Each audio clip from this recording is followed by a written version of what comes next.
Yes, मागच्या व्हिडिओमध्ये आपण राजकीय घडामोडी बघितल्या होत्या. या व्हिडिओमध्ये आर्थिक घडामोडी बघतोय आपण 2025च्या. परत एकदा सांगतो, जे काही एक्स्ट्रा फॅक्ट्स वाटत आहेत ते लिहून घेण्यासाठी इथं मोकळी जागा सोडली. इथं तुम्ही लिहून घ्या. सगळ्याच फॅक्ट इथं कवर होतील अशी अपेक्षा नाही आहे. ठीक आहे. 56वी बैठक GST परिषदेची झाली होती. त्यात 5, 12, 18, 28 असे जे काही जुने स्लॅब होते ते आता फक्त 2च दर ठेवले. 5 आणि 18% ठेवलेत.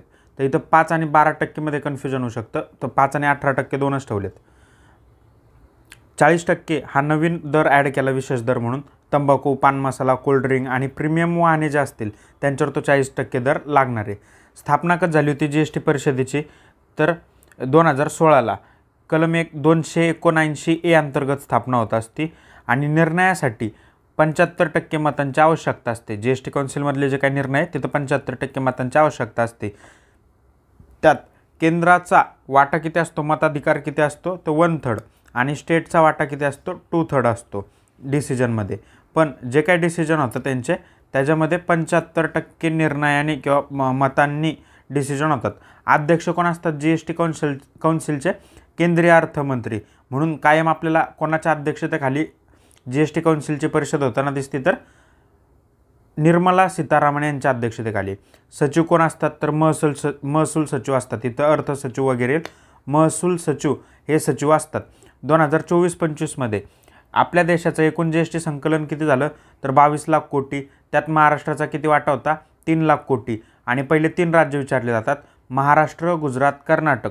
महाराष्ट्रातून 3 लाख कोटी, गुजरातमधून 1.74 कोटी आणि कर्नाटकमधून 1.43 लाख कोटी. तर एवढं काय पाठ करायची गरज नाही. फक्त महाराष्ट्रातून किती झाला तेवढं लक्षात ठेवा, 3 लाख कोटी. त्यानंतर टॉपचे 3 राज्य लक्षात ठेवायचे. GST कधी लागू झाला होता किंवा अंमलबजावणी कधी झाली होती? 1 जुलै 2017ला. 1/7/17 लक्षात ठेवायला सोपं आहे. कितवी घटनादुरुस्ती झाली होती? 101वी घटनादुरुस्ती. पण विधेयक कितवं होतं ते पण विचारलं होतं. 101वी घटनादुरुस्ती 2016ला. आणि विधेयक कितवं होतं? विधेयक ते तुम्ही कमेंट करा. खरंच कमेंट करा, कारण किती जण ऐकतात ते बघायला मला कळेल. आणि मी पुढचे व्हिडिओ अपलोड करायचे का नाही यूट्यूबवर त्याचा विचार करेल. ठीक आहे. माझा प्लॅन तर आहे सगळं मी यूट्यूबलाच अपलोड करणार आहे फ्री ऑफ कॉस्टमध्ये. पण तुमचा जर रिस्पॉन्स नसेल आणि तुम्हाला जर त्याची किंमत नसेल तर मग फक्त 150 रुपये किंमत मोजून रेडिओ MPSC हे ॲप तुम्ही डाउनलोड करून त्याच्यावरून ते कोर्स घेऊ शकता. ओके, टाईमपास बस झाला. पुढची बातमी. PM मित्रा पार्क. पहिलं पार्क कुठं स्थापन झालं आहे? तर मध्य प्रदेशात धार जिल्ह्यातल्या बदनावर इथं पहिलं पार्क स्थापन झालं आहे.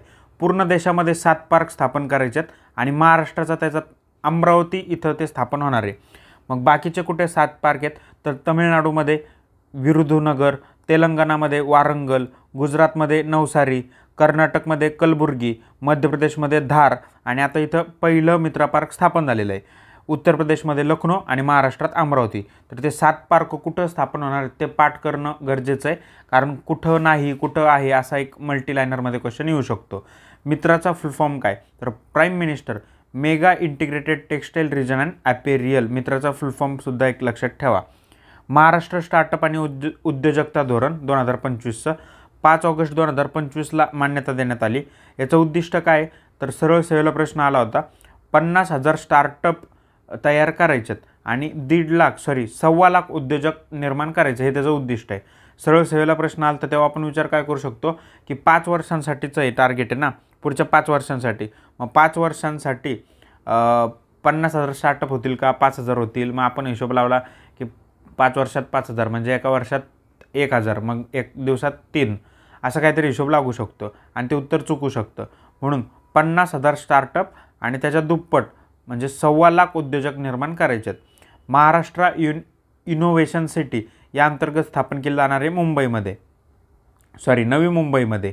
आणि जे काही उद्योजक असतील त्यांना 3% व्याजदरात मिळणार आहे. व्याज सवलत नाही तर 3% एवढ्या व्याजानं त्यांना कर्ज मिळणार आहे 5 ते 10 लाख रुपयापर्यंतचं.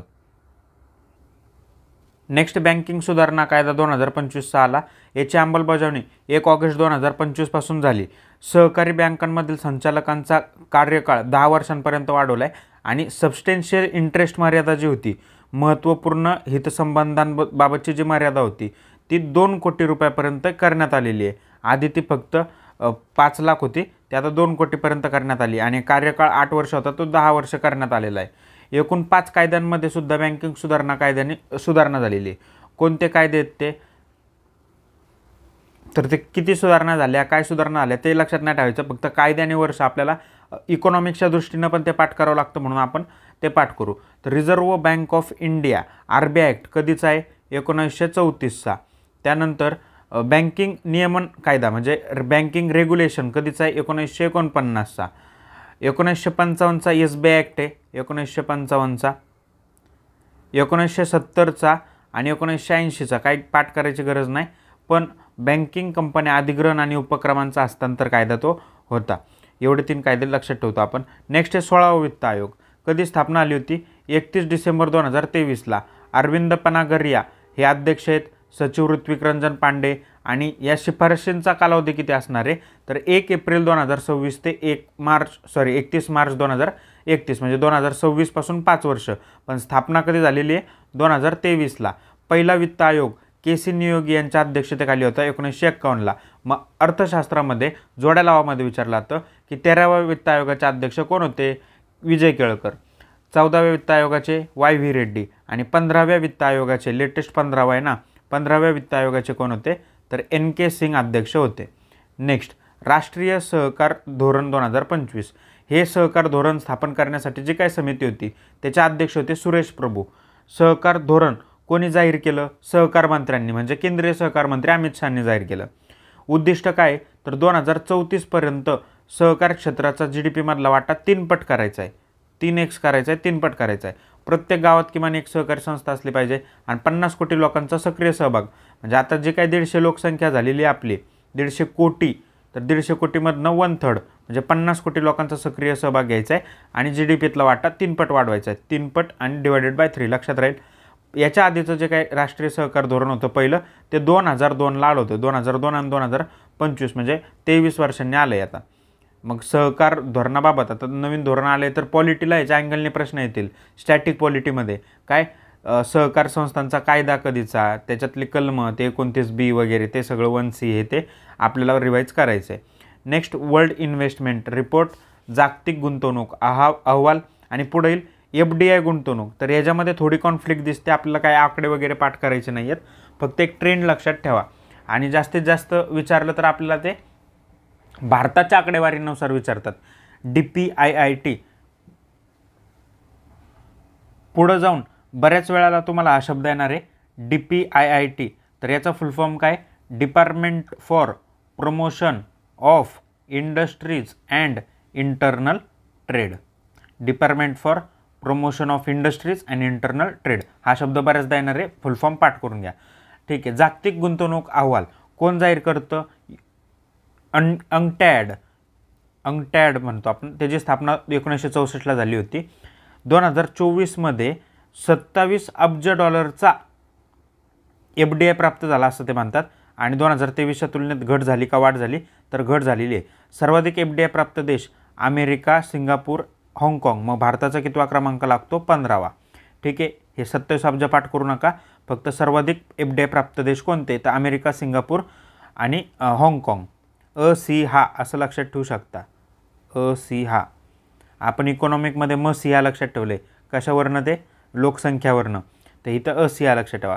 भारताचा 15वा क्रमांक. आता भारतातील FDIचा प्रभाव काय होतो, तर आर्थिक वर्ष 2024-25 मध्ये मी ही जी संस्था सांगितली ना DPIIT यांनी सांगितली आकडेवारी की एकूण FDI प्रवाह आलेला आहे 81 अब्ज डॉलर. 2023-24 मध्ये तो 71 अब्ज डॉलर होता आणि वार्षिक वाढ किती झालेली आहे, 14% झालेली आहे. 2023-24ला किती होता, 24-25ला किती होता, 22-23ला किती होता, 18-19ला किती होता, सगळं पाठ राहणार नाही आहे. पण 24-25ची लेटेस्ट आकडेवारी विचारली तर नाही म्हणून पाठ करा. 81 अब्ज डॉलर आणि वाढ झालेली आहे का, तर वाढ झालेली आहे. अंगटॅडवाले काय म्हटले, भारतात घट झालेली आहे आणि DPIIT काय म्हणतं, वाढ झालेली आहे. तेवढा फरक लक्षात ठेवणं गरजेचं वाटतं. आता सर्वाधिक FDI भारतात कोणत्या राज्यांना मिळाला, तर महाराष्ट्राला मिळाला आहे. मग कर्नाटक, दिल्ली, तो गुजरातचा काहीही संबंध नाही आहे. ठीक आहे. भारतात जो काय FDI आला तो सगळ्यात जास्त गुंतवणूक करणारे कोणते देश आहेत, सिंगापूर, मॉरिशियस आणि अमेरिका. सगळ्यात प्रमुख क्षेत्र कोणते तर सेवा क्षेत्र म्हणजे सर्व्हिस सेक्टर, त्यानंतर कम्प्युटर सॉफ्टवेअर IT आणि व्यापार असे 3 टॉपचे सेक्टर आहेत किंवा क्षेत्र आहेत. तर टॉप 3चे राज्य विचारले जाऊ शकतात, टॉप 3 देश जिथून आपल्याला जास्त FDI आला आणि टॉप 3 सेक्टर ज्यांना FDI मिळालेला आहे, असे 2-3 प्रश्न इथं फ्रेम होतात. नेक्स्ट, बल्गेरिया कुठे गेलं, बल्गेरिया यानं 21वा सदस्य बनला आहे युरोझोनचा. युरोझोन काय तर युरो नावाचं जे काही चलन आहे ते स्वीकारणाऱ्या देशांची संघटना युरोझोन. तर बल्गेरियाचं लेव नावाचं एक चलन होतं ते त्यांनी सोडलं आणि आता युरो स्वीकारलं. तर युरो स्वीकारणारा 21वा देश, 20वा कोणता होता, क्रोएशिया 2023 पासून. युरोपियन बँकेची हे जे काही युरो चलन आहे त्याची युरोपियन सेंट्रल बँक हेडक्वार्टर आहे त्याचं फ्रँकफर्ट जर्मनीमध्ये. 20वा सदस्य आणि 21वा सदस्य क्रोएशिया, त्यानंतर बल्गेरिया. नेक्स्ट आहे भारताची अर्थव्यवस्था. तर भारत ही 4थी सगळ्यात मोठी अर्थव्यवस्था बनलेली आहे.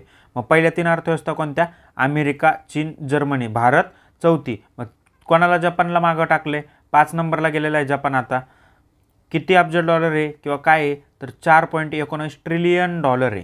4.19 ट्रिलियन हे पाठ करायचं आहे. महाराष्ट्राची अर्थव्यवस्था किती हे पण कमेंटमध्ये सांगा. जर 2025 मध्ये भारताची GDP ही 4.19 ट्रिलियन डॉलर आहे तर महाराष्ट्राची किती. नेक्स्ट आहे new development bank. New development बँकेची स्थापना जुलै 2014 मध्ये झाली होती, पण अंमलबजावणी 2015 मध्ये झाली. न्यू डेव्हलपमेंट बँकेचं हेडक्वार्टर कुठे आहे, शांघाय चीनमध्ये. आणि याचे सध्याचे अध्यक्ष दिल्मा रौसेफ आहेत. भारताचे राजीव रंजन आहेत, ते उपाध्यक्ष म्हणून नियुक्ती झालेली त्यांची, ते महत्त्वाचं आहे. नियुक्त्यामध्ये पण आपण हे पाठ करणार आहे परत एकदा, म्हणून याला हायलाईट करा. उपाध्यक्ष राजीव रंजन झालेले आहेत. अध्यक्ष कोण आहेत, स्थापना कधी आहे, मुख्यालय कुठं आहे, हे सगळं पाठ करतोय कारण राजीव रंजन नियुक्त झाले आहेत उपाध्यक्ष म्हणून. आणि सध्या 12 देश आहेत NDBचे न्यू डेव्हलपमेंट बँकेचे सदस्य. त्यामध्ये ब्रिक्स येणारच आहे, भारत, रशिया, इंडिया, चीन आणि साऊथ आफ्रिका. ब्रिक्स येणारच आहे. मग वरून अल्जेरिया, उझबेकिस्तान आणि उरुग्वे हे 3 लक्षात ठेवा. 5 आणि 3 8. त्यानंतर बांगलादेश, इजिप्त, दुबई आणि कोलंबिया. 7 5 12. बाकी काय पाठ करायची गरज नाही आहे. नेक्स्ट हे एक राज्य एक RRB असं धोरण येणार आहे. म्हणजे आत्ताच्या जे काही RRBs आहेत, प्रादेशिक ग्रामीण बँका आहेत, रिजनल रुरल बँक आहेत, त्यांचं एकत्रीकरण होणार आहे. एक राज्य एक बँक. तर RRBचा कायदा कधीचा आहे, 1976चा. पण RRBची स्थापना 1975ला आली होती. ठीक आहे, कायदा 76चा. इकॉनॉमिकमध्ये आपण 1000 वेळा पाठ करतो. समिती कोणती होती, नरसिंह समिती. आणि याचं जे काय मालकीची रचना आहे म्हणजे RRBमध्ये, तर प्रायोजिक बँक किंवा प्रस्तुत बँक जे असतं ते 35% होतं. एका PY किलो म्हणजे 2022 का 21 कंबाईनला प्रश्न आला होता बघा प्रिलिम्सला, की RRBमध्ये प्रायोजक बँकेचा किती टक्के हिस्सा असतो, 35%. राज्य सरकारचा 15%, भारत सरकारचा 50%. याचं नियमन कोण करतं, रेग्युलेशन कोण करतं, RBI. साहजिक आहे, बँकिंग रेग्युलेशन कायदा 1949चा तर RBI रेग्युलेशन करणार आहे. पण याच्यावर सुपरविजन कोण ठेवतं तर नाबार्ड ठेवतं. रुरल बँक आहे ना, तर नाबार्ड पर्यवेक्षण त्याच्यावर करतं. नेक्स्ट महारत्न, नवरत्न, मिनिरत्न कंपन्या. याच्या बाबतीत जास्त ताण घ्यायचा नाही, किती येत वगैरे काय पाठ करायचं नाही. पण महारत्न दर्जा कधी 2010 पासून सुरुवात झालेली आहे. नवरत्न दर्जा कधीपासून सुरुवात आहे, 1997 पासून. मग सध्या महारत्न कंपन्या किती वगैरे ते तेवढं पाठ ठेवा. फक्त सध्या 14 आहेत आणि नवरत्न 26 आहेत. मग नवीन नवरत्नमध्ये 2 झाल्यात, IRCTC, IRFC. दोघं पण रेल्वेच्या संबंधित आहे ना, त्या नवीन नवरत्न झाल्यात. आणि मिनिरत्नमध्ये किती झाल्यात, नवीन ॲड झाल्यात त्या 2-3 फक्त नाव लक्षात ठेवा. नवीन नवरत्नमध्ये मिनिरत्नमध्ये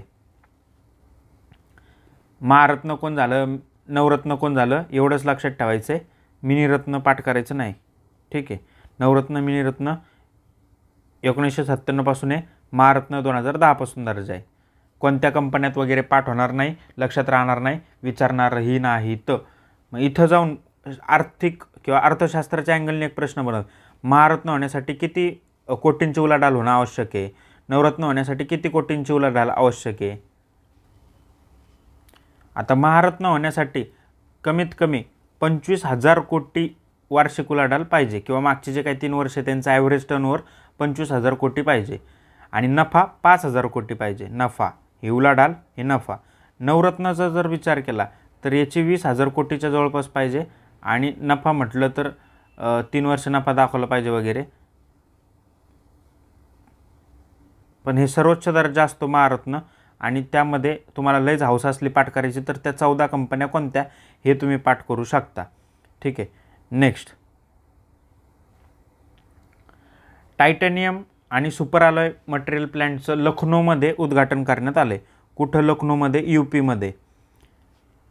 याच्यात 50 एकर क्षेत्रफळावर आणि 1,000 कोटी रुपये गुंतवणूक करून संरक्षण मंत्री राजनाथ सिंह यांनी उद्घाटन केले. टायटॅनियम आणि सुपर अलॉय मटेरियल्सच्या प्लांटचं उद्घाटन लखनौला झालं आहे.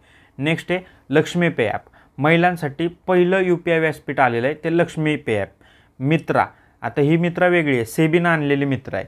Mutual fund investment tracing and retrieval assistant. सेबीनं आणलं कधी? सप्टेंबर 2025मध्ये. जे काय म्युच्युअल फंडमधील गुंतवणूक आहे तर कोणी मेलं किंवा दावा नाही केला तर त्यांचा रिट्रेस करायचं आहे, मागोवा घ्यायचा आहे आणि ती रक्कम त्यांच्या वारसांना परत मिळवण्याचा उद्देश हा मित्रा प्लॅटफॉर्म कोणी आणला आहे? तर सेबीनं आणला आहे. नेक्स्ट आहे न्यू मँगलोर बंदर. न्यू मँगलोर बंदरला 50 वर्ष पूर्ण झालेली आहेत. 50 वर्ष पूर्ण म्हणजे कधी? 1975ला स्थापना. पश्चिम किनारपट्टीवरलं ते सगळ्यात खोल बंदर आहे. कर्नाटकातलं एकमेव प्रमुख बंदर आहे आणि न्यू मंगळूर बंदराचं अजून एक वैशिष्ट्य की 100% सौर ऊर्जेचा वापर साध्य करणारं पहिलं बंदर किंवा 100% सौर ऊर्जा वापर साध्य करणारं बंदर कोणतं? तर न्यू मंगळूर बंदर. 50 वर्ष झालेत हायलाईटमध्ये, म्हणून या अँगलने 2-3 अँगलने प्रश्न बनवू शकतो. नेक्स्ट बघा, शुभांशु शुक्ला यांना ब्रँड ॲम्बॅसिडर करण्यात आलं. कशाचं? तर विकसित भारत बिल्डॉथॉन 2025 या चळवळीचं किंवा विकसित भारत बिल्डथॉन 2025चे ब्रँड ॲम्बॅसिडर शुभांशु शुक्ला. शालेय विद्यार्थ्यांना क्रिएटिव्हिटी आणि इनोव्हेशन सादर करण्याची संधी या विकसित भारत बिल्डथॉन 2025द्वारे मिळणार आहे. नेक्स्ट आहे अरुणाचल प्रदेशमध्ये नामचिक नामफुक नावाचे कोळसा खाणे. तर ही देशातली पहिली व्यावसायिक कोळसा खाण ठरलेली आहे. अरुणाचल प्रदेशमधली. तर अरुणाचल प्रदेशमधली पहिली व्यावसायिक खाण कोणती? नामचिक नामफुक. मित्र झालं भारत सौर ऊर्जेत पहिल्या 3 देशांमध्ये आलेला आहे. मग पहिले 2 देश कोणते? चीन आणि अमेरिका. पहिले सौर ऊर्जा निर्मितीमध्ये किंवा उत्पादनामध्ये पहिले 3 देश कोणते? चीन, अमेरिका, त्यानंतर भारत. आणि सेम क्रम लागतो वाहन उत्पादनामध्ये, सौर ऊर्जा उत्पादनामध्ये जो लागतो तोच. नेक्स्ट आहे अणुऊर्जा प्रकल्प एक राजस्थानमध्ये सुरू करण्यात आला आहे. तर त्याचं नाव काय? बांसवाडा इथं अणुऊर्जा प्रकल्प सुरू करण्यात आलेला आहे. आणि याची पायाभरणी कोणी केली? तर स्वतः आपल्या नरेंद्र मोदी साहेबांनी केलेली आहे, म्हणून हायलाईटमध्ये येतो. बांसवाडाचा अणुऊर्जा प्रकल्प आहे आणि राजस्थानमध्ये. तर याच्यात 2800 मेगावॅटपर्यंत क्षमता आहे. प्रकल्पाची एकूण क्षमता किती? तर 2800 मेगावॅट. ते एक लिहून घ्या. नेक्स्ट देशातलं पहिलं फ्रेट विलेज. देशातलं पहिलं फ्रेट विलेज वाराणसीमध्ये राहुलपूर भागात. राहुलपूर ते रालहू आहे, पण ते राहुल लक्षात ठेवण्यासाठी आपल्याला फक्त टिक करण्याचे मतलब आहे. राहुल दिसलं तर मारायचं. Freight village. फ्रेट विलेज म्हणजे काय रे? तर गंगेतले जे काही जलवाहतूक आहे त्या गंगेतल्या जलवाहतुकीला रस्ता आणि रेल्वे यांच्याशी जोडणारे आणि जलवाहतुकीला रस्ते रेल्वे यांच्याशी जोडून लॉजिस्टिक हब तयार करण्यात येणारे राहुलपूर वाराणसीजवळ उत्तर प्रदेशमध्ये. नेक्स्ट मुंबईचं आंतरराष्ट्रीय क्रूज टर्मिनल इंदिरा डॉक इथं जे काही मुंबई आंतरराष्ट्रीय क्रूज टर्मिनल आहे त्याचं उद्घाटन करण्यात आलं. हे भारतातील सगळ्यात मोठं आंतरराष्ट्रीय क्रूज टर्मिनल असणार आहे. क्रूज भारत मिशन अंतर्गत याची बांधणी करण्यात आली. दरवर्षी किमान 10 लाख प्रवासी हाताळेल आणि एकाच वेळी 5 जहाजे उभे राहू शकतात. इथं मुंबई आंतरराष्ट्रीय क्रूज टर्मिनल कुठं? तर इंदिरा डॉक इथं. इंदिरा डॉक महत्त्वाचं वाटतं मला. इथं माझगाव डॉक पण देतील चुकून. नेक्स्ट आहे एक्साईज सुरक्षा ॲप. कोणी काढले? तर आंध्र प्रदेशचे मुख्यमंत्री चंद्रबाबू नायडू यांनी ते सुरू केलं एक्साईज सुरक्षा ॲप. आणि कशाशी संबंधित आहे? तर त्यांना काय करायचं आहे? दारूच्या गुणवत्तेची पडताळणी करायची आहे, बनावट दारूचा धोका कमी करायचा आहे, म्हणून एक्साईज सुरक्षा ॲप कोणी काढले तर आंध्र प्रदेश लक्षात ठेवण्यासाठी एक लक्षात ठेवा तुम्ही की अंधारात जे काय दारू विकतात रात्री 12 नंतर 2 नंतर, मग त्याची बनावट दारू आहे का, किंवा खेड्यागावात जिथं दारूबंदी असते तिथं अंधारात दारू विकली जाते, मग आंध्रावरून आंध्र प्रदेश एक्साईज सुरक्षा ॲप, आणि आंध्रावरून चंद्रबाबू अंधाराच्या चंद्रप्रकाशात. आता काहीच ते विसरणार नाही तुम्ही, हे तुम्हाला ते आठवणार आपोआप. नेक्स्ट मेगा इंजिनिअरिंगनं कर्नाटकच्या पदूर इथं देशातील पहिला खाजगी स्ट्रॅटेजिक पेट्रोलियम रिझर्व्ह उभारलेला आहे. पहिला खाजगी आणि पेट्रोलियम रिझर्व्ह आहे, देशातला पहिला आहे, आणि मेगा इंजिनिअरिंगनं तो उभारलेला आहे पदूर इथं कर्नाटक इथं. ठीक आहे, सगळ्या फॅक्ट्स महत्त्वाच्या आहे, एवढंच आहे, इनफ आहे. नेक्स्ट नीती आयोगानं 2047 पर्यंत कडधान्य उत्पादन दुप्पट करण्याचं उद्दिष्ट ठेवलंय, आणि सध्याचं उत्पादन किंवा उत्पन्न किती आपलं 260 लाख टन, आणि ते दुप्पट करायचं 2047 पर्यंत, म्हणजे जवळपास 400 किती झाले 25, म्हणजे 500 लाख टनपर्यंत आपल्याला उत्पन्न न्यायचं आहे कडधान्याचं. म्हणजे इथं अन्नधान्य नाही आहे शब्द, कडधान्य आहे. 2047 विजनच आपण 2047चं बघतोय. 1947 प्लस 100 वर्षांनी आपला महाराष्ट्र भारत कुठं असेल याच्यावर फडणवीस साहेब मोदी साहेब फोकस करतात ना, म्हणून 2047 हे उद्दिष्ट आपण ठेवतोय. मग इथं येतं ते 2030 पर्यंत आहे का 2047 पर्यंत आहे, ते एक लक्षात ठेवायचं. नेक्स्ट आहे भेल आणि होरिझोन टेक यांच्यामध्ये करार झाला आहे, आणि ते लोक भारतात हायड्रोजन इंधन सेल असणारी रेल्वे इंजिन विकसित करणार आहेत.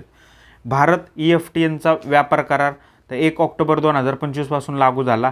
EFTA European free trade association, हे लिहून घ्या तिथं, तुम्हाला वेळ मिळावा म्हणून थांबतोय मी. European free trade association, pause करा वाटल्यास. ठीक आहे, सदस्य राष्ट्र कोण आहेत EFTA Iceland, Liechtenstein, Norway, Switzerland. आता या भारत EFTA करारामुळं $100 अब्ज गुंतवणूक होणार आहे, आणि 10 लाख थेट रोजगार अपेक्षित. हे काय पाठ करायची गरज नाही, फक्त सदस्य राष्ट्र आईसलँड, लिंकेस्टाईन, नॉर्वे आणि स्वित्झर्लंड आहे. स्नील म्हणून लक्षात ठेवा, स्नील किंवा लिन्स, जे सोपं वाटेल ते. 2024 या आर्थिक वर्षात पहिल्यांदाच इन्कम टॅक्सचं जे काय कलेक्शन आहे आपलं कर कलेक्शन, ते कॉर्पोरेट टॅक्सपेक्षा जास्त आहे. जास्तला आपण गणितात कसं लिहितो, मला लहानपणी खूप कन्फ्युजन व्हायचं, म्हणजे हे दिसलं की माझं डोकं चालायचं दुसरी तिसरीला, तारे जमीन पर सारखं व्हायचं. तर इकडं तोंड मोठं होत जातं ना, म्हणून हे मोठं. इन्कम टॅक्सचं पहिल्यांदा कॉर्पोरेट टॅक्सपेक्षा जास्त नोंद झालेली आहे, म्हणून ते परीक्षेला येईल बघा. एकदा 2022 का 23 प्रिलिम्सला आलता प्रश्न, GST किंवा कॉर्पोरेट टॅक्स यांचा क्रम लावा, किंवा सगळ्यात जास्त टॅक्स कोणाकडून कलेक्ट होतो. तर त्या अनुषंगानं मला महत्त्वाचं वाटतं PYQला बेस करून आपण जर चाललो आहे किंवा फॅक्ट्स काढतोय, सॉर्ट आउट करतोय, डाटा फिल्टर करतोय, तर ते तुम्हाला सोपं जातं डाटा पाठ करायला. कारण करंटचा डाटा कितीही पाठ केला, स्टॅटिकचाच डाटा कितीही पाठ केला, समजा इतिहासात गेलो आपण, तर ते 4 पुस्तकं पाठ होत नाहीत आपल्याला. मग करंटचे कशाला 1000 पुस्तकं पाठ करायचे आहेत. सो एकदम मिनिमम करंटच्या बेसवर किंवा PYQच्या बेसवर फिल्टर केलेला डाटा आपण फक्त काढणार आहोत. नेक्स्ट आहे पंजाब नॅशनल बँक, कायम चर्चेत असती. तर bank.in या डोमेनवर स्थलांतरित करणारी पहिली सार्वजनिक क्षेत्रातील बँक बनलेली आहे. का स्थलांतर केलं आहे रे, तर वेबसाईट फिशिंग वगैरे असं तुम्ही ऐकलं असेल. म्हणजे सेम SBI सारखी बँक दिसते ती, SBI.in किंवा SBI.com सेम अशी दिसते. काहीतरी मोठी बँक, आता पंजाब नॅशनल बँक आहे तर पंजाब नॅशनल बँक.com असं पण येईल. पंजाब नॅशनल बँकचं नाव जर PNB.com असेल ओरिजिनलमध्ये, तर फेकमध्ये काय करतील, PNB हा शब्द टाकतील. एखादा जो कमी शिकलेला आहे वगैरे त्याला वेबसाईट क्रॉस करतात नाही, किंवा आपल्यासारखा शिकलेला पण असला तर आपण काही वेबसाईट बघत नाही, लिंक गेली एकदम डिक्टो PNBच्या बँकेच्या वेबसाईटसारखी आपल्याला वेबसाईट दिसली, आपण त्याच्यावर व्यवहार करतो. मग त्यांनी काय केलं, हे .com .in हे काढून टाका म्हणले, आणि आता .bank.in असाच एक डोमेन तयार ठेवा, आणि हा डोमेन फक्त ओरिजिनल बँकांनाच वापरता येईल. ठीक आहे, म्हणजे कोणीतरी परत येईल SBI.bank.in असं तयार करेल फेक वेबसाईट, असं होणार नाही. त्यामुळं हा रिझर्व करायचा आहे बँकिंग क्षेत्रांसाठी बँकांना, आणि त्यावर स्थलांतरित करणारी पहिली सार्वजनिक क्षेत्रातील बँक कोणती बनली तर PNB बनली. नेक्स्ट, सस्टेनेबल एव्हिएशन फ्युअलसाठी म्हणजे शाश्वत एव्हिएशनला काय म्हणू शकतो आपण, हवाई इंधन, शाश्वत हवाई इंधनसाठी हे कोणतं तरी प्रमाणपत्र आहे ते मिळवणारी पहिली कंपनी कोणती बनली, इंडियन ऑइल कॉर्पोरेशन बनलेली आहे. नेक्स्ट, स्वागत FI म्हणजे फॉरेन इन्व्हेस्टर, F म्हणजे फॉरेन, I म्हणजे इन्व्हेस्टर. तर स्वागत फॉरेन इन्व्हेस्टरचं काय करायचं, आपल्याला स्वागत करायचं आहे, त्यात तुम्ही या इथं पैसे गुंतवा, तुमची इन्व्हेस्टमेंट करा, म्हणून त्यांच्यासाठी एक सिंगल विंडो प्रणाली तयार करण्यात आली, निर्माण करण्यात आली. तिचं नाव आहे स्वागत FI portal, single window automatic and generalised access for trusted foreign investor असा त्याचा फुल फॉर्म आहे. नेक्स्ट, इनाम अंतर्गत पहिला आंतरराज्य व्यापार कोणाकोणात झाला, महाराष्ट्र आणि जम्मू काश्मीरमध्ये. इनामची सुरुवात कधी झाली होती रे, 2016 14 एप्रिलला. तर महाराष्ट्र आणि जम्मू काश्मीर यांच्यामध्ये सफरचंद आणि पेर घेऊन एक ट्रक पुण्यातले गोलटेकडी बाजार समिती जे आहे, गोलटेकडी कृषी उत्पन्न बाजार समिती, तिथं पोचलेला आहे. काश्मीरमधले सफरचंद आणि पेर घेऊन पुण्यात पोचलेले आहे. 10,000वा FPO फार्मर्स प्रोड्युसर्स ऑर्गनायझेशन असा त्याचा अर्थ होतो. सहकार क्षेत्रामध्ये फार्मर्स प्रोड्युसर ऑर्गनायझेशन याच्यावर भर त्यांनी दिला आहे. आणि 10,000वा FPO कुठं सुरू झाला तर बिहारमध्ये खगडिया जिल्ह्यामध्ये सुरू झालेला आहे.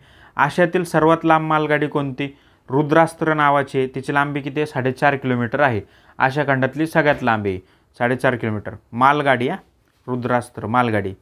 नेक्स्ट, ग्रीन पोलाद म्हणजे काय, ग्रीन पोलाद म्हणजे प्रतिटन पोलादामागं म्हणजे 1 टन पोलाद निर्माण करण्यासाठी जर आपण 2.2 टन कार्बन डायऑक्साईड उत्सर्जन करत असेल तर त्याला ग्रीन पोलाद म्हणण्यात येईल. पण 2.2 टनपेक्षा जास्त म्हणजे 5 टन 4 टन कार्बन डायऑक्साईड उत्सर्जन होत असेल तर त्याला आपण ग्रीन पोलाद म्हणणार नाही. ग्रीन म्हणजे पर्यावरणासाठी पूरक असलेलं आणि जास्त कार्बन डायऑक्साईड उत्सर्जन होतो म्हणजे ते काय धोकादायक आहे. ठीक आहे, ग्रीन पोलाद त्याला म्हणता येणार नाही. 2.2 एवढं फक्त एक हायलाईट करा इथं.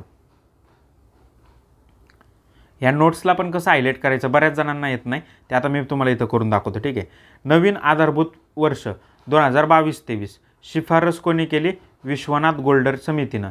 याच्या आधीचं जे काय आधारभूत वर्ष होतं 2011-12 के सुंदरम समिती होती आणि 2004-5ला अभिजित सेनगुप्ता समिती होती. म्हणजे अभिजित सेनगुप्ता समितीनं सांगितलं की आधारभूत वर्ष 2004-5 करा, तसं विश्वनाथ गोल्डर समितीनं शिफारस केली की आधारभूत वर्ष काय करा 2022-23 करा. आता नेक्स्ट, 2024-25चा भारत अमेरिका व्यापार 31 अब्ज डॉलरपर्यंत पोहोचलेला आहे. अमेरिका हा भारताचा सगळ्यात मोठा व्यापारी भागीदार आहे ना, वन लाईनरमध्ये किंवा क्वेश्चन येईल इकॉनॉमिक्सच्या दृष्टीनं. आणि लेटेस्टमध्ये त्यांना जायचं आहे तर 2024-25मध्ये यांच्यात किती अब्ज डॉलर झाला, 31 अब्ज डॉलर व्यापार झालेला आहे. मग त्याच्यात पण डीपमध्ये जायचं असेल त्यांना तर निर्यात किती झाली भारतात, किंवा हे जे काय भारत अमेरिकेचा व्यापार झाला याच्यामध्ये भारतानं आयात किती केली, निर्यात किती केली, एवढा डीपमध्ये तो प्रश्न जाऊ शकतो. पण त्याचं काय पाठ करणं आपल्याला पॉसिबल नाही, म्हणून एवढंच पाठ करा. नेक्स्ट, एकूण निर्यातीत अव्वल राज्य असलेले गुजरात सगळ्यात जास्त निर्यात करतं, महाराष्ट्र 2 नंबरला आहे, 3 नंबरला तमिळनाडू आहे. तर आपल्या भारतातली एकूण निर्यातीत टॉपचे 3 राज्य कोणते असा एक प्रश्न विचारला जाऊ शकतो. नेक्स्ट आहे PM एकता मॉल. एक जिल्हा एक उत्पादन अंतर्गत PM एकता मॉल ही उपक्रम सुरू केलेला आहे आणि त्यामध्ये महाराष्ट्रात नवी मुंबईला एकता मॉल स्थापन करण्यात येणार किंवा सुरू करण्यात येणार आहे. मल्टीस्टेट टॅक्सी कोऑपरेटिव्ह लिमिटेड यांनी एक नवीन उपक्रम सुरू केला आहे. नवीन नाव लिहिलं का मी, यांनी एक उपक्रम सुरू केलेला आहे भारत टॅक्सी नावानी म्हणजे सहकारी तत्वावर आता ते ओला उबेर सारखी भारत टॅक्सी चालवणार आहे. GST ॲडज्युडिकेशनसाठी फेसलेस प्रणाली लागू करणारं पहिलं राज्य केरळ राज्य. सगळे शिकलेले आहेत, तिथले व्यापारी व्यापार करणार आहेत ते पण शिकलेले. आपल्या इकडं कसं असतं व्यापारात त्यांना काही कळत नाही, ते CAला अकाउंटंटला किंवा जो काही STP असतो त्यांना बोलवतात किंवा त्यांचा रिटर्न फाईल करणार असतात त्यांना ते सगळं सांगतात. तर केरळ शिकलेलं राज्य, साक्षरता चांगली म्हणून ते काय म्हणले की इथं डीलर पण शिकलेला आहे आणि GST ऑफिसर लोक पण शिकलेले. मग आपण काय करू, डायरेक्ट फेसलेस म्हणजे त्याला याची गरज नाही, सगळं पोर्टलवर चालू द्या म्हणून फेसलेस. तर केरळ शिकलेलं राज्य तेच करणार आहे असं लक्षात ठेवू शकता.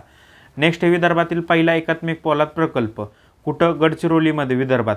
पोलाद प्रकल्प कोनसरी इथं आणि फडणवीस साहेबांनीच त्याचं उद्घाटन केलेलं आहे. किंवा भूमिपूजन कोणी केले? देवेंद्र फडणवीस साहेबांनी. देशातील पहिले राष्ट्रीय सहकारी विद्यापीठ कुठं? तर आनंद गुजरातमध्ये होणार आहे. त्याचं नाव त्रिभुवन सहकारी विद्यापीठ असं ठेवण्यात आलेलं आहे. नेक्स्ट, सेबीचं नवीन ग्लोबल ट्रेड फायनान्स सेंटर 2 ठिकाणी सुरू झालेले. ते 2 ठिकाणं कोणते? कोलकाता आणि हैदराबाद. इथं मुंबई, चेन्नई, पुणे, बँगलोर असे काहीतरी ऑप्शन देऊ शकतात तुम्हाला, पण पहिले 2 नवीन ग्लोबल सेंटर आहेत म्हणून ते लक्षात ठेवू शकतो. सागरमाला फायनान्स कॉर्पोरेशन लिमिटेड, सागरी क्षेत्रातील देशातील पहिली NBFC म्हणजे नॉन बँकिंग फायनान्स कंपनी कोणती? तर Sagarmala finance corporation limited. Next आहे, जागतिक दारिद्र्य रेषेमध्ये बदल झाला आहे. तर आता किती आहे जागतिक दारिद्र्य रेषा? $3. दररोज $3 कमवणं.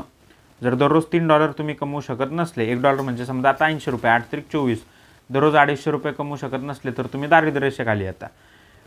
एक बँक आहे पुण्यातली सहकारी बँक. तर कोणत्या पुण्यातल्या सहकारी बँकेला RBIच्या दुसऱ्या अनुसूचीमध्ये समाविष्ट करण्यात आलं? विश्वेश्वर सहकारी बँकला. पिंपरी चिंचवड महानगरपालिका आहे पहिली महानगरपालिका बनली महाराष्ट्रातली आणि भारतातली सुद्धा की जिनं ग्रीन म्युनिसिपल बॉन्ड लिस्टिंग केलेलं आहे. नेक्स्ट आहे, IICA म्हणजे Indian institute of corporate affairs या संस्थेचं पहिलं प्रादेशिक कॅम्पस शिलाँग इथं स्थापन करण्यात आलेलं आहे. शिलाँग कुठे? मेघालयामध्ये. नेक्स्ट आहे, सगळ्यात मोठा कर्ज देणारा देश कोणता ठरला 2024मध्ये? जर्मनी ठरला आहे. जपानला मागं टाकलं आणि जर्मनी सगळ्यात मोठा कर्ज देणारा देश ठरला आहे. कापड निर्यातीमध्ये पहिले 3 राज्य कोणते भारतातले? तमिळनाडू, गुजरात आणि महाराष्ट्र. तमिळनाडूला फोकस करा. इथं आपण एकूण निर्यातीत पण बघितलं होतं, गुजरात, महाराष्ट्र, तमिळनाडू. तर तमिळनाडू 1 नंबरला गेले कापडमध्ये. इथं लिहून घ्या, कापडमध्ये फर्स्ट आहे तमिळनाडू. बाकी गुजरात, महाराष्ट्राचा क्रम सेम आहे. नेक्स्ट, देशातील पहिले गोल्ड मेल्टिंग ATM गोल्ड शिक्का कंपनीनं. ती गोल्ड शिक्का कंपनी कुठे आहे? हैदराबादमधली आहे. तर हैदराबादमधल्या गोल्ड शिक्का कंपनीनं गोल्ड मेल्टिंग ATM तयार केले. सर्वाधिक माल वाहतूक हाताळणारी बंदरे पॅरादीप बंदर कुठे आहे? ओडिसा. दीनदयाळ कांडला बंदर आणि JNPT मुंबईचं. तर JNPT तुम्हाला वाटू शकतं, पण पॅरादीप बंदर 1 नंबरला आहे म्हणून ते हायलाईट करून मी क्रक्समध्ये घेतले.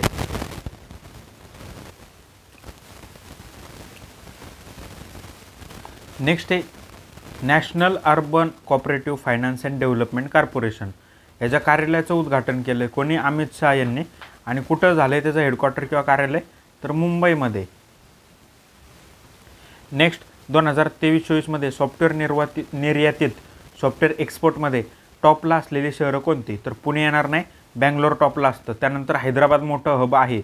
उगाच आपण पुण्याची बावबाव करतोय, तर ते बँगलोर आहे, हैदराबाद आहे, नंतर पुण्याचा नंबर लागतो. मात्र व्हर्च्युअल डिजिट ॲसेट्स याच्यावर 30% कर आणि प्रत्येक व्यवहार 1% TDS असणार आहे. हस्तांतरणावर 30% टॅक्स आणि प्रत्येक व्यवहारावर 1% TDS. आता हे का घेतलं ते पण तुम्हाला समजलं असेल की लास्ट टाईम 30% टॅक्स कशावर लावला म्हणून याचं नाव आलं होतं बघा, क्रिप्टोकरन्सीवर प्रश्न आला होता, आठवत असेल तर, त्यामुळे आपण ते घेतलं. MSME वर्गीकरण नवीन निकष. इकॉनॉमिक्समध्ये आपल्याला आहेत निकष, तर इकॉनॉमिक्सचं पुस्तक, नोट्स जे काय तुम्ही वापरत असाल ते उचकायचं आहे, त्याच्यात लिहून घ्या. MSME स्मॉल, मीडियम आणि काय सूक्ष्म लघु उद्योग आणि मध्यम, काय मला आठवण नाही आता. Medium, small, micro, small, sorry micro, small आणि मीडियम. तर गुंतवणूक 2.5 कोटी, 25 कोटी, 125 कोटी, 10 कोटी उलाढाल, 100 कोटी, 500 कोटी. याला 4 पट केले. 4 पट जेवढी गुंतवणूक त्याच्या 4 पट उलाढाल असली पाहिजे. नवीन निकष. 2.5 कोटी, 25, 125 हे फक्त तुम्हाला पाठ करायचं आहे. नेक्स्ट आहे SAIL. Steel Authority of India Limited याची स्थापना कधी झाली होती? 1954ला. आता त्यांनी दुबईमध्ये एक आपलं कार्यालय उघडलेलं आहे. 2010ला जेव्हा महारत्न दर्जा देण्याला सुरुवात झाली ना, तेव्हाच पहिल्यांदाच त्यांना सेलला महारत्न दर्जा देण्यात आला होता. दुबई इथं कार्यालय उघडलेलं आहे. नेक्स्ट, भारताची एकूण निर्यात $824 अब्ज झालेली आहे. मागील वर्षाच्या तुलनेत भारताच्या निर्यातीत घट झाली का वाढ झाली? तर 6% वाढ झाल्याचं निदर्शनास येतं. $824 अब्ज पाठ होणार नाही, पण जवळपास 800 अब्ज प्लस गेलेलो आहे आपण. 800 अब्ज प्लस डॉलर गेलेलो आहे, एवढं लक्षात तरी ठेवा. कशामध्ये? एक्सपोर्टमध्ये. नागपूर पुणे वंदे भारत एक्सप्रेस ही देशातली सगळ्यात लांब अंतराची वंदे भारत झालेली आहे. किती किलोमीटर? तर 881 किलोमीटर धावते नागपूर ते वंदे. आणि पहिली वंदे भारत एक्सप्रेस कधी सुरू झाली होती? 15 फेब्रुवारी 2019. आत्ताच आपण एक बघितलं की सगळ्यात लांब मालगाडी रुद्राक्ष, आणि तिचं काय होतं, त्या स्वतःच्या म्हणजे त्या रुद्राक्ष मालगाडीचं काय होती लांबी? 4.5 किलोमीटर. ही रेल्वेची लांबी आहे आणि ही नागपूर पुणे डिस्टन्सची. ही तारीख पण महत्त्वाची आहे.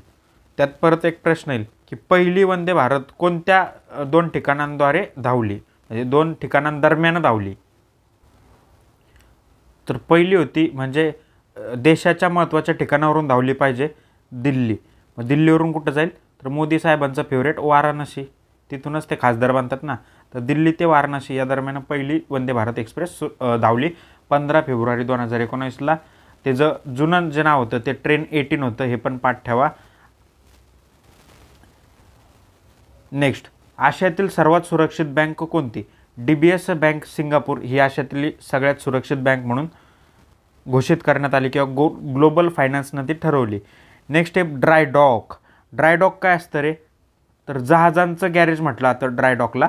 गंगा नदीवरील पहिले ड्राय डॉक कुठं? रामनगरला, वाराणसी इथं. प्राप्तिकर विधेयक, इन्कम टॅक्स विधेयक 2025 कधीपासून लागू होणार आहे? 1 एप्रिल 2026 पासून लागू होणार आहे. कायदा कधीचा आहे तो, किंवा त्या कायद्याचं नाव काय आहे? इन्कम टॅक्स विधेयक 2025. आणि लागू कधी होणार आहे? 1 एप्रिल 2026. जसं GST विचारलं ना आपल्याला खूप वेळा, 1 जुलै 2017, तसं आता हे पुढच्या एक्झाममध्ये येणारच कायम 2026-27 एक्झाममध्ये. ठीक आहे. नेक्स्ट आहे कोकण रेल्वेची पहिली रो ट्रेन गोवा इथं दाखल झाली. काय घेणं नाही. जगातील सर्वोत्कृष्ट ग्राहक बँक कोणती? SBI. कायम ती येते ना 2-3 वेळेस. तर SBIचे. कोणत्या राज्यानं अंतराळ औद्योगिक धोरण जाहीर केलं किंवा सुरू केलं? अंतराळ औद्योगिक धोरण. तमिळनाडू. साऊथकडचं राज्य असलं पाहिजे. इथं तुम्ही केरळमध्ये कन्फ्युजन होऊ शकता, म्हणून पाठ करायला आपण ठेवले ते तमिळनाडू. NSDL पेमेंट्स बँक ही पण RBI अनुसूचित 2 मध्ये समाविष्ट झालेली आहे. आत्ताच आपण पाहिले की पुण्यातली विश्वेश्वर सहकारी बँकसुद्धा RBI अनुसूचित 2 मध्ये गेलेली आहे. NSDL payment bank. नेक्स्ट आहे UPIवर आधारित डिजिटल पेमेंट सेवा सुरू करणारा पहिला आफ्रिकन देश. पहिला आफ्रिकन नामेबिया. आणि पहिला देश विचारला ओव्हरऑल, तर ओव्हरऑल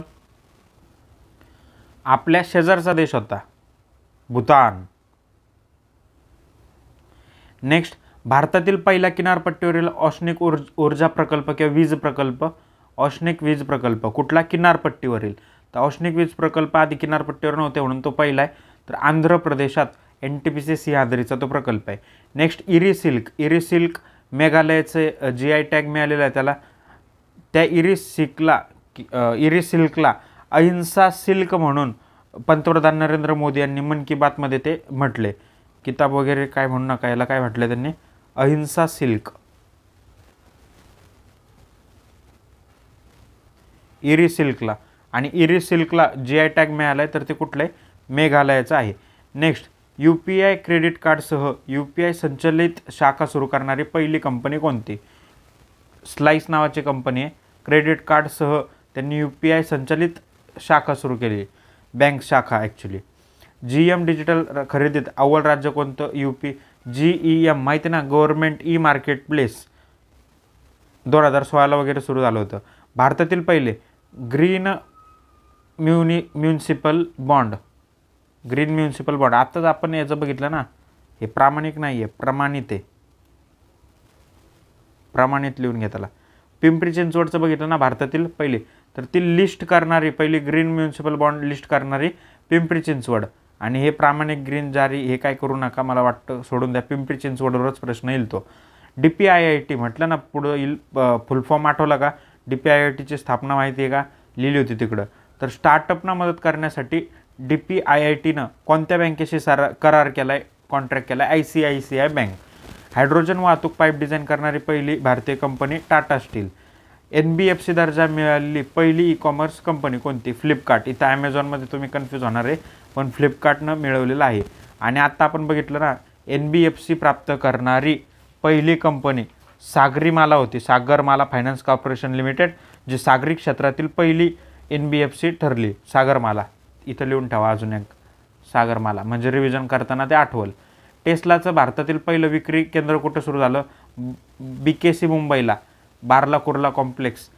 त्यानंतर ग्रीन GDP योजना सादर करणारं पहिलं राज्य छत्तीसगड.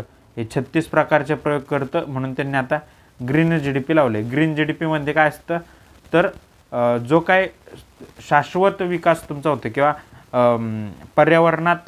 पर्यावरणाचा जो काय ऱ्हास वगैरे होतं ते पण त्या ग्रीन GDP मध्ये मोजलं जातं.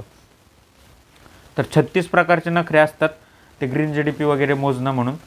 चिन्ह वगैरे मोजलेला नंतर त्यांनी बंद केलं वगैरे असं आपण याच्यात वाचलंय, इकॉनॉमिक्समध्ये वाचलंय. तर ग्रीन GDP योजना सादर करणारं पहिलं राज्य छत्तीसगड. नेक्स्ट आहे मेघालयातील पहिला वैज्ञानिक कोळसा खान ब्लॉक कुठं? सारंग खाम. आता हे सारंग खाम असं आहे.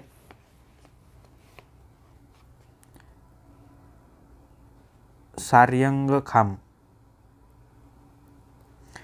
मेघालयातील पहिला वैज्ञानिक कोळसा खान ब्लॉक कुठं? सारंग खाम मेघालयमध्ये बिंदिहाटी इथं ते सुरू करण्यात आला. वैज्ञानिक कोळसा खान लक्षात ठेवायचं आहे, यालाच हायलाईट करायचं आहे. नेक्स्ट कोळसा वितरण नियोजनासाठी एक योजना आलेली आहे. सुधारित शक्ती योजना कशाशी संबंधित आहे? तर कोळशाचा पुरवठा आणि साठा व्यवस्थापन सुधारण्यासाठी ती सुधारित शक्ती आणलेली आहे केंद्र सरकारनं. भारतात SSD उत्पादन सुरू करणारा पहिला स्वदेशी ब्रँड कोणता? मिफी. SSD म्हणजे काय? Solid state drive. तुम्ही जे काय हार्ड डिस्क वापरता ना, सॉलिड स्टेट ड्राईव्ह, तर त्याच्यापेक्षा याची स्पीड जास्त असते. SSD टाकायचं, लॅपटॉप अपग्रेड करायचं सगळ्यांनी केलं आहे. सॉलिड स्टेट ड्राईव्हचं उत्पादन करणारा पहिला स्वदेशी ब्रँड, स्वदेशी लिहून घ्या, मिफी आहे.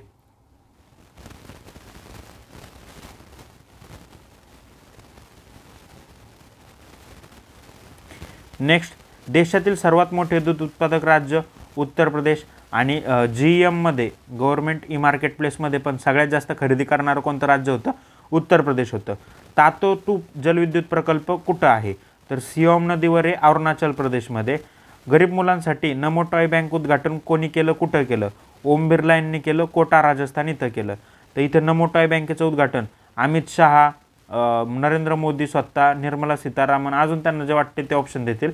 त्यामुळे ओम बिर्लानी केलेलं आहे. कोटामध्ये खासदार ओम बिर्ला आहेत का ते पण बघा आणि तसं त्या अँगलने ते लक्षात ठेवण्याचा प्रयत्न करा.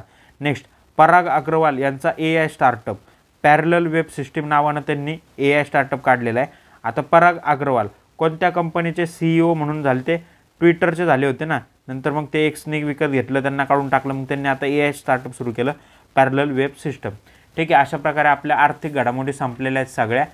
आणि तुम्हाला अजून एक विनंती आहे की रेडिओ MPSC नावाचा ॲप तुम्ही डाउनलोड करा, केलेला असेल तर इग्नोर करा, कट करा व्हिडिओ, तुमचा वेळ व्हायला घालू नका. ठीक आहे, हे ॲप पण आहे, त्यानंतर आपलं टेलिग्राम चॅनलला पण आहे आणि यूट्यूबला तर आता तुम्हाला माहीत झालं आहे, आपण ॲक्टिव्ह झालो आहे त्यामुळं. ठीक आहे, मित्रांना शेअर करा. आणि जे काय कोर्सेस आहेत सगळेच म्हणजे मॅथ्सपासून एकदम करंट झालं तुमचं, मला सगळ्यात फेवरेट कोर्स तिथला पॉलिटिक्सचा आहे जो मी पर्सनली रिकमेंड करतो. त्यानंतर करंटचा तर आहेच, पॉलिटिक्सचा आहे, मॅथ्स तुमच्यावर आहे, म्हणजे तुम्ही स्वतः करणारे असेल तर ते करा. इकॉनॉमिक्सचा अजून एक भारीतला कोर्स आहे, तो मी पर्सनली रिकमेंड करतो. बऱ्याच जणांनी कुठेही क्लास केलेले असावेत, पण त्यांनी जर हा कोर्स केला तर 100% इम्प्रूव्हमेंट दिसते म्हणजे दिसते. ठीक आहे, अजून कोणता एक चांगला सांगू शकतो मी, येस होकॅबचा. होकॅब मराठी नका करू, मराठीची नवीन रेकॉर्डिंग करेल, पण इंग्लिश होकॅबमध्ये 100% कंपायलेशन भारीतला आहे आणि ते रिपीटेड टाइम्स ऐकल्यामुळं तुमचं पाठांतर तिथं होणार आहे. ठीक आहे, थँक्यू सो मच. मित्रांना नक्की शेअर करा आणि कमेंट बॉक्समध्ये जर तुम्ही हुरूप दिला तर मग ते पुढं सिरीज कंटिन्यू ठेवायला चालणार आहे. नाहीतर आपल्या रेडिओ MPSC ॲपवर फक्त 150 रुपये देऊन तो कोर्स अवेलेबल असणारच आहे. यूट्यूबला फुकट द्यायची मला काही गरज नाही. Thank you so much.